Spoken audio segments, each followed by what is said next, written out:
ሀላ ሰይዳ ያለው ይባላል። በፕራይም ሪል ስቴት እንዲሁም ደግሞ እህት ኩባንያችን ነው ሸገር ፕሮፐርቲስ ዲፒቲ ማኔጀር ነኝ። ፕራይም ሪል ስቴት ከሌሎች ሪል ስቴቶች ይለየዋል ብለን የምናስበውና ሁሌም የምንናገረው ነገር ሁሌም ካቀድነው ጊዜ ቀድመን ቤቶቻችንን በጥራት ገንብተን ማስረከባችን ነው። ከዛ በተጨማሪ ደግሞ ፕራይም ሪል ስቴት የሚገነባቸው ቤቶች ሁሌም ቢሆኑ ፕራይም በሆኑ ሎኬሽኖች አፎርደብል ፕራይስ እንዲሁም ደግሞ ጥራትን ያማከለ በመሆኑ ከሁሉም ሪል ስቴት ይለየናል ብለን እናስባለን።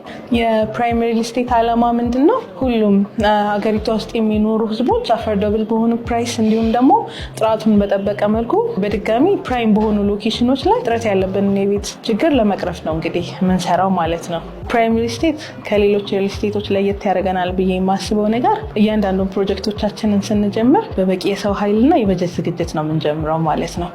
ሌላ ደግሞ ለየት ያደርገናል ብዬ የማስበው ነገር ሁሌም ቢሆን ፕራይም የሚገነባቸው ቤቶች ፕራይም በሆኑ እና በተመረጡ ሎኬሽኖች ከዛ ደግሞ አፎርደብል በሆነ ፕራይስ ሁሌም ጥራትን ደግሞ ያማከል አድርጎ ለሁሉም የህብረተሰብ ክፍል ደግሞ ያለውን የመኖሪያ ቤት ጥረት ለመቅረፍ ስለሚሰራ በዚህ ለየት እንላለን ብዬ አስባለሁ።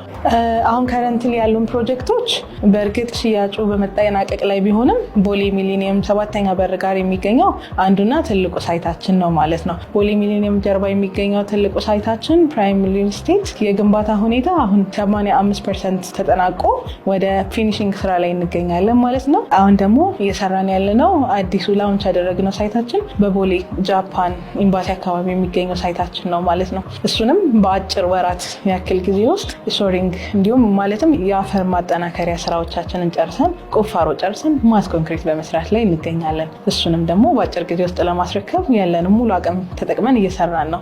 ከዚህ በመቀጠል ደግሞ ሰርፕራይዝ ሊሆን የሚችል አንድ ላውንች የሚደረግ በቅርቡ ወሎ ሰፈር አካባቢ የሚገኝ ሳይት ይኖረናል። እሱን ደግሞ በቅርቡ ጠብቋል። በሪል ስቴት ዘርፍ አሁን እየታጣ ያለው ትንሽ የትረስት ወይም ያለመታመን ችግር ነውና ፕራይም ሪል ስቴት ደግሞ ይህንን የትረስት ኢሹ ከመቅረፍ አንጻር ከመጀመሪያው ፕሮጀክቶችን ከመጀመሩ በፊት በቂ የሆነ ዝግጅት መጀመር አንደኛ እሱ የመጀመሪያው ፖይንታችን ነው። ሁለተኛ ደግሞ ምንም አይነት በግንባታ ወቅት ላይ ምንም አይነት የግንባታ አለመቆራረጥ ወይንም ደግሞ ግንባታውን በታቀደለት ጊዜ ብቻ ሳይሆን ከታቀደለት ጊዜ በፊትም ለመጨረስ የሚያስችል የስራ ሂደት ነው። በዚህም ማሳያ ይሆነናል ብለን ሁሌም እንደምናስበው የቦሌ ሚሊኒየም አዳራሽ ጀርባ የሚገኘው ሳይታችን በአጭር ጊዜ ውስጥ ከምን ተነስቶ ምን ድረስ እንደሄደ ማሳየት፣ ይህ ደግሞ በሪል ስቴቶች ዘርፍ ያለውን ታማኝነት ለመመለስ ፕራይም ሪል ስቴት እየሰራ ያለውን ስራ ያንጸባርቃል ብዬ አስባለሁ።